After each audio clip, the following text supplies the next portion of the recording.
kasih. Shalom Bapak Ibu Saudara yang dikasih Tuhan Yesus. Puji Tuhan, pagi ini kita kembali berjumpa dalam Gamaliel Morning Prayer. Pembacaan Alkitab kita pada pagi hari ini sampai 2 Samuel pasal 19 ayat 1 sampai ayat 43. 2 Samuel 19, lalu diberitahukanlah kepada Yoab. Ketahuilah raja menangis dan berkabung karena Absalom. Pada hari itulah kemenangan menjadi perkabungan bagi seluruh tentara, sebab pada hari itu tentara itu mendengar orang berkata, raja bersusah hati karena anaknya. Sebab itu tentara itu masuk kota dengan diam-diam pada hari itu, seperti tentara yang kena malu kembali dengan diam-diam karena melarikan diri dari pertempuran. Raja menyelubungi mukanya, dan dengan suara nyaring merataplah raja. Anakku Absalom, Absalom, anakku, anakku. Lalu masuklah Yoab menghadap raja di kediamannya serta berkata, pada hari ini engkau mempermalukan semua hambamu yang telah menyelamatkan nyawamu pada hari ini, dan nyawa anak-anakmu laki-laki dan perempuan, dan nyawa istri-istrimu, dan nyawa pundik-pundikmu. Dengan mencintai orang-orang yang benci kepadamu, dan dengan membenci orang-orang yang cinta kepadamu. Karena pada hari ini engkau menunjukkan bahwa panglima-panglima dan anak buah tidak berarti apa-apa bagimu. Bahkan aku mengerti pada hari ini bahwa saat mati pada hari ini, maka hal itu kau pandang baik. Oleh sebab itu bangunlah, pergilah keluar dan berbicaralah menenangkan hati orang-orangmu. Sebab aku bersumpah demi Tuhan, apabila engkau tidak keluar, maka seorang pun tidak akan ada yang tinggal bersama-sama dengan engkau pada malam ini. Dan hal ini berarti celaka bagimu, bagi segala celaka yang telah kau alami sejak kecilmu sampai sekarang. Lalu bawalah raja dan duduk di pintu gerbang. Lalu diberitahukanlah kepada seluruh rakyat. Demikian ketahuilah raja duduk di pintu gerbang. Kemudian datanglah seluruh rakyat itu menghadap raja. Adapun orang Israel sudah melarikan diri masing-masing ke kemahnya. Seluruh rakyat dari semua suku Israel berbantah-bantah katanya, Raja telah melepaskan kita dari tangan musuh kita. Dialah yang telah menyelamatkan kita dari tangan orang Filistin. Dan sekarang ia sudah melarikan diri dari dalam negeri karena Absalom. Tapi Absalom yang telah kita ulangi untuk memerintah kita sudah mati dalam pertempuran. Maka sekarang mengapa kamu berdiam diri dengan tidak membawa raja kembali? Raja Daud telah menyuruh orang kepada Zadok dan Abiatar imam-imam itu dengan pesan, berbicaralah kepada para tua-tua Yehuda demikian, mengapa kamu menjadi yang terakhir untuk membawa raja kembali ke istananya? Sebab perkataan seluruh Israel telah sampai kepada raja. Kamulah saudara-saudaraku, kamulah darah dagingku. Mengapa kamu menjadi yang terakhir untuk membawa raja kembali? Dan kepada Amasa haruslah kamu katakan, bukankah engkau darah dagingku? Beginilah kiranya Allah menghukum aku, bahkan lebih lagi daripada itu. Jika engkau tidak tetap menjadi panglimaku menggantikan Yoab. Demikianlah dibelokkannya hati semua orang Yehuda secara serentak, sehingga mereka menyuruh menyampaikan kepada raja pesan ini, kembalilah tuanku dan semua anak buahmu. Lalu berangkatlah raja pulang, dan sampailah ia ke tepi sungai Yordan. Sementara itu orang Yehuda telah sampai ke Gilgal untuk menyongsong raja dan untuk membawa raja menyeberang sungai Yordan. Juga Simei bin Gera, orang Benyamin yang dari Bahurim itu, cepat-cepat datang bersama-sama dengan orang-orang Yehuda untuk menyongsong Raja Daud. Juga ada 1.000 orang dari daerah Benyamin bersama-sama dengan dia.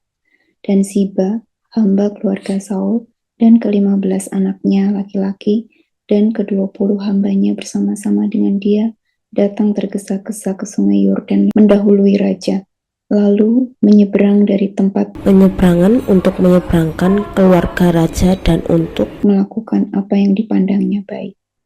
Maka Simei bin Gera sujud di depan raja ketika raja hendak menyeberangi sungai Yordan dan berkata kepada raja, janganlah kiranya Tuanku tetap memandang aku bersalah, dan janganlah kiranya Tuanku mengingat kesalahan yang dilakukan hambamu ini pada hari Tuanku Raja keluar dari Yerusalem. Janganlah kiranya Raja memperhatikannya lagi, sebab hambamu ini tahu bahwa hamba telah berbuat dosa, dan lihatlah pada hari ini, akulah yang pertama-tama datang dari seluruh keturunan Yusuf untuk menyongsong Tuanku Raja. Lalu berbicaralah Abisai anak Zeruya, katanya, bukankah Simei patut dihukum mati karena ia telah mengutuki orang yang diurapi Tuhan? Tetapi Daud berkata, apakah urusanku dengan kamu, hai anak-anak Zeruya, sehingga kamu pada hari ini menjadi lawanku? Masakan pada hari ini seorang dihukum mati di Israel? Sebab bukankah aku tahu bahwa aku pada hari ini adalah raja atas Israel? Kemudian berkatalah raja kepada Simei, engkau tidak akan mati. Lalu raja bersumpah kepadanya. Juga Mefiboset bin Saul menyongsong raja. Dia tidak membersihkan kakinya dan tidak memelihara janggutnya, dan pakaiannya tidak dicucinya sejak raja pergi sampai hari ia pulang dengan selamat. Ketika ia dari Yerusalem menyongsong raja, bertanyalah raja kepadanya, Mengapa engkau tidak pergi bersama-sama dengan aku, Mefiboset? Jawabnya, ya tuanku raja. Aku ditipu hambaku, sebab hambamu ini berkata kepadanya, pelanailah keledai bagiku, supaya aku menungganginya dan pergi bersama-sama dengan raja, sebab hambamu ini timpang. Ia telah memfitnahkan hambamu ini kepada tuanku raja. Tetapi tuanku raja adalah seperti malaikat Allah. Sebab itu perbuatlah apa yang tuanku pandang baik. Walaupun seluruh kaum keluargaku tidak lain dari orang-orang yang patut dihukum mati oleh tuanku raja, Tuanku telah mengangkat hambamu ini di antara orang-orang yang menerima rezeki dari istanamu. Apakah hakku lagi dan untuk apa aku mengadakan tuntutan lagi kepada raja? Tetapi raja berkata kepadanya, apa gunanya engkau berkata-kata lagi tentang halmu? Aku telah memutuskan engkau dan Ziba harus berbagi ladang itu. Lalu berkatalah Mefiboset kepada raja, biarlah ia mengambil semuanya, sebab tuanku raja sudah pulang dengan selamat. Juga Barzilai orang Gilead itu telah datang dari Rogelim dan ikut bersama-sama raja ke sungai Yordan untuk mengantarkannya sampai di sana. Barzilai itu sudah sangat tua, 80 tahun umurnya. Ia menyediakan makanan bagi raja selama ia tinggal di Mahanaim, sebab ia seorang yang sangat kaya. Berkatalah raja kepada Barzilai, ikutlah aku akan memelihara engkau di tempatku di Yerusalem.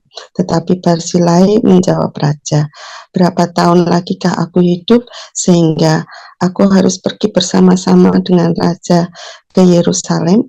Sekarang ini aku telah berumur 80 tahun. Masakan aku masih dapat membedakan antara yang baik dan yang tidak baik? Atau masih dapatkah hambamu ini merasai apa yang hamba makan atau apa yang hamba minum? Atau masih dapatkah aku mendengarkan suara penyanyi laki-laki dan penyanyi perempuan? Apa gunanya hambamu ini lagi? menjadi beban bagi tuanku raja?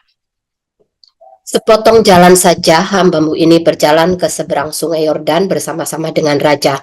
Mengapa raja memberikan ganjaran yang sedemikian kepadaku? Biarkanlah hambamu ini pulang sehingga aku dapat mati di kotaku sendiri dekat kubur ayahku dan ibuku. Tetapi inilah hambamu Kimham. Ia boleh Ikut dengan tuanku raja. Berbuatlah kepadanya apa yang tuanku pandang baik. Lalu berbicaralah raja. Baiklah, Kimham ikut dengan aku akan berbuat Padanya apa yang kau pandang baik, dan segala yang kau kehendaki daripadaku akan kulakukan untukmu. Kemudian seluruh rakyat menyeberangi sungai Yordan. Juga raja menyeberang setelah berpamitan dengan Barzilai dengan ciuman. Lalu orang ini pun pulanglah ke tempat kediamannya. Sesudah itu berjalanlah raja terus ke Gilgal, dan Kimham ikut dengan dia. Seluruh rakyat Yehuda bersama-sama setengah dari rakyat Israel telah mengantarkan raja.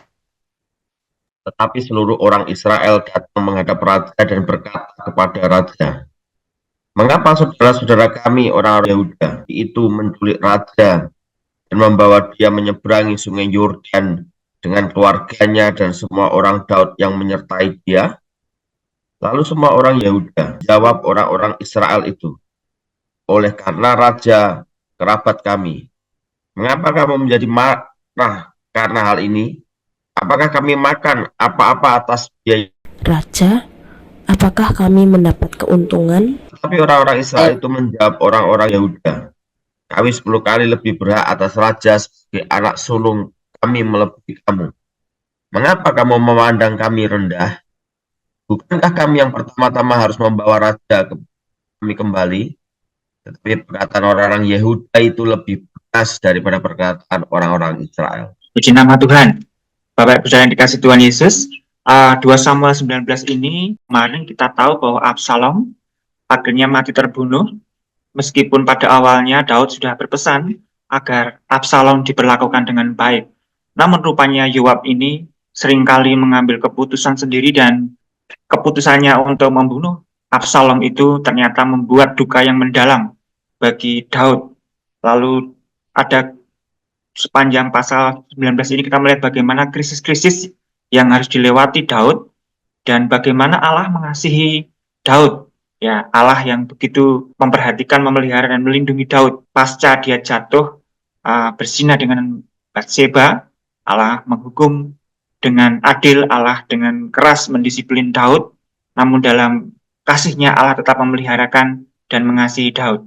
Pada pagi hari ini ayat 1-8 kita melihat bagaimana ini sangat berpotensi untuk merusak relasi dan juga menghancurkan Daud. Daud yang begitu berduka atas kematian Absalom, ini membuat seluruh tentara yang setia selama ini mengiringi berlari, melarikan diri ke Mahanaim, ini merasakan perkembangan yang dalam dan mereka sangat bersalah karena kematian Absalom yang dalam Daud.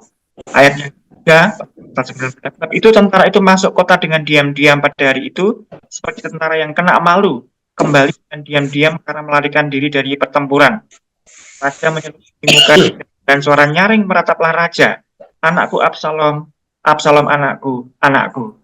Dan tentunya hal ini bagi seorang Yoab, panglima Daud, tidak dipandang baik dan ini membahayakan Daud. Ayat yang ke-7, "Oleh sebab itu bangunlah, pergilah keluar dan berbicaralah menenangkan hati orang-orangmu. Sebab aku bersumpah demi Tuhan, apabila engkau tidak keluar, maka seorang pun tidak akan ada yang tinggal bersama-sama dengan engkau pada malam ini. Dan hal ini berarti celaka bagimu melebihi segala celaka yang telah kau alami sejak kecilmu sampai sekarang." Tentunya bagi Daud tidak mudah kehilangan anak Absalom, meskipun anak ini memberontak dia mengasihi dia. Namun juga sangat berbahaya bagi Daud kalau tentaranya ini kehilangan kesetiaan kepada Daud, dan akhirnya Daud menemui tentaranya, pasukannya di Mahanaim. Kemudian pada narasi yang kedua ayat 9-14 kita melihat bagaimana strategi Daud untuk mengembalikan kepercayaan suku Yehuda agar kembali mensupport dia sepenuhnya. Posisi Daud saat ayat 1-8 ini, dia di seberang sungai Yordan di Mahanaim, lari dari kejaran Absalom pasal sebelumnya. Kita melihat bagaimana kesetiaan Imam Zadok yang terus dipakai Tuhan untuk mendampingi Daud. Raja Daud telah menyuruh orang kepada Zadok dan Abiatar, imam-imam itu, dengan pesan.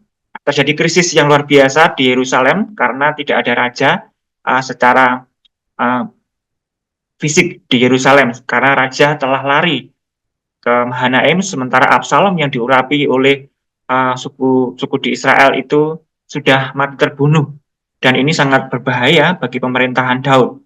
Kemudian Daud membuat strategi untuk mengirim pesan kepada Zadok agar suku Yehuda menjemput mereka, karena ini ada hubungan darah karena Daud dari suku Yehuda.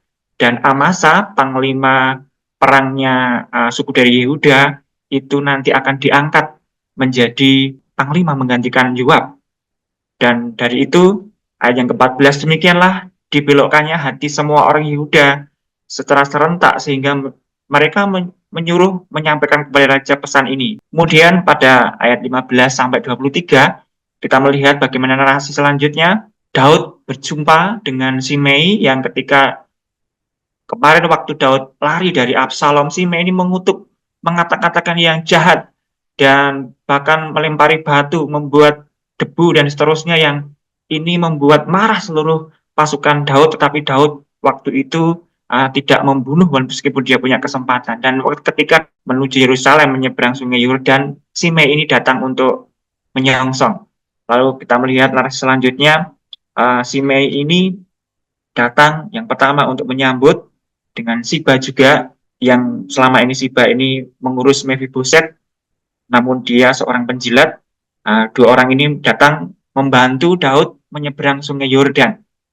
Kemudian berkatalah Simei Janganlah kiranya tuanku tetap memandang aku bersalah, dan janganlah kiranya tuanku mengingat kesalahanku yang dilakukan hamba-mu ini pada hari tuanku raja keluar dari Yerusalem.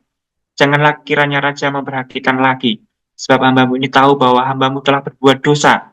Dan lihatlah pada hari ini akulah yang pertama-tama datang dari seluruh keturunan Yusuf untuk menyongsong tuanku raja. Dan akhirnya benar, Daud mengampuni Simei meskipun orang-orangnya ingin membunuh Simei. Namun kelak di 1 Raja-Raja ayat yang ke-23, kemudian berkatalah raja kepada Simei, engkau tidak akan mati. Lalu raja bersumpah kepadanya. Kemudian narasi selanjutnya 24 sampai 30, Daud bertemu dengan Mephiboset. Dan di sini kesempatan Mephiboset untuk mengklarifikasi bagaimana dulu Siba, orang yang selama ini mengurus dia, itu memfitnah dia. Dan Daud laporan Siba bahwa Mephiboset ingin memberontak, ingin menjadi raja dan seterusnya, memfitnahkan yang jahat. Dan waktu itu Daud terlanjur untuk mengambil keputusan bahwa seluruh harta Mephiboset itu jadi miliknya Siba. Namun setelah mendengar penjelasan Mephiboset ayat 26, jawabnya, ya tuanku raja, aku ditipu hambaku, sebab hambamu ini berkata kepadanya, pelanilah keledai bagiku supaya aku menungganginya dan pergi bersama setelah memfitnahkan hambamu ini kepada tuanku raja, dan seterusnya. Dan disitulah akhirnya Daud mengkoreksi keputusannya, ayat yang ke-29, tetapi raja berkata kepadanya, apa gunanya engkau berkata-kata lagi tentang halmu? Aku telah memutuskan engkau dan Siba harus berbagi ladang itu. Dan disinilah bagaimana Daud dulu tidak bertanya Tuhan ketika mengambil keputusan dan membuat sebuah kerumitan yang tidak perlu. Akhirnya kembali harus berbagi dengan Siba semula hartanya. Kemudian ayat 31 sampai 39 ada catatan yang menarik, bagaimana Allah mengasihi Daud selama pelariannya di Mahanaim. Tuhan memeliharakan melalui Barzilai, orang Gilead di Mahanaim yang waktu Daud datang melarikan diri kelaparan dan seterusnya, diberkati Tuhan dengan makanan minuman, dipelihara Tuhan melalui Barzilai. Dan Daud ingin mengapresiasi Barzilai yang kaya raya dan sudah sangat tua ini, menolaknya karena dia sudah tua. Dan akhirnya atas saran Barzilai, Daud membawa Kimham, hambanya. Beberapa referensi ini mengatakan Kimham ini anaknya. Bapak Ibu yang dikasih Tuhan Yesus, apa yang dapat kita ambil kesimpulan dari 2 Samuel 19:1-43 ini, bahwa amanat sekaligus maha kasih. Dia menghukum tegas dosa Daud karena dosanya terhadap Bathsheba. Namun dalam penghubungan Allah yang begitu adil dan tegas ini, kasih setiap Tuhan terus berlanjut. Allah memulihkan, menolong Daud yang sudah bertobat. Ada Imam Zadok, ada Barzilai, ada orang-orang yang terus setia mendampingi Daud. Dan Tuhan terus memeliharakan Daud. Apakah aplikasi teks praktis bagi saya dan saudara? Apakah saya dan saudara selama ini sudah hidup dalam kebenaran dan sudah taat pada firman Tuhan? Terima kasih. Tuhan Yesus memberkati. Ya, terima kasih. Kita akan merespon firman Tuhan dengan pujian kasih Allahku sungguh telah terbukti.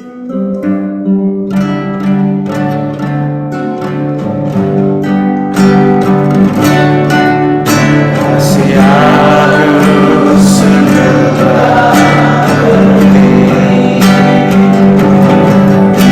ketika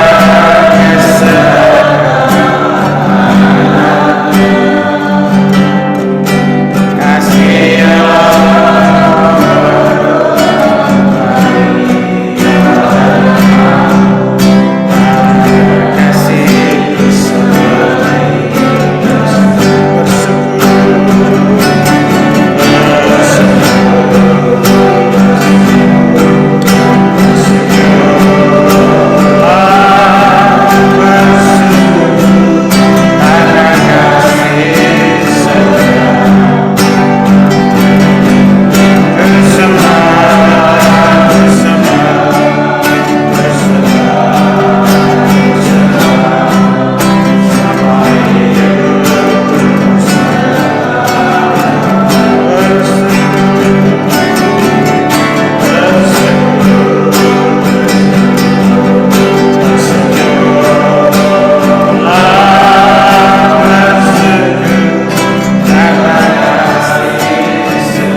melepaskan dari berbagai kesulitan tantangan, karena Dia Tuhan yang baik adanya. Kita bersyukur bersama.